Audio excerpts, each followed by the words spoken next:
Okay, here I got my Arduino kit all set up for the Morse code lab.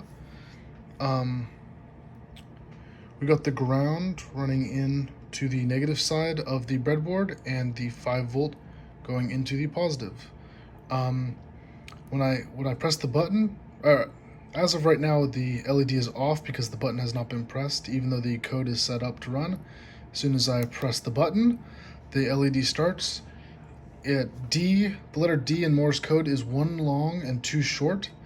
I have the long set up on a delay of 1000 milliseconds and the short on a delay of 500 milliseconds. And then the delay between each letter is 2000 milliseconds, just to give it a little bit more time to differentiate between which letter is which. As Y starts, Y is one long, one short, and then two long.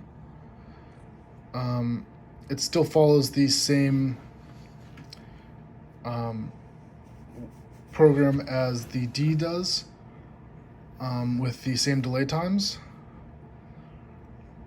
L is one short, one long, and then two short. A is one short, one long, and N is one long and one short.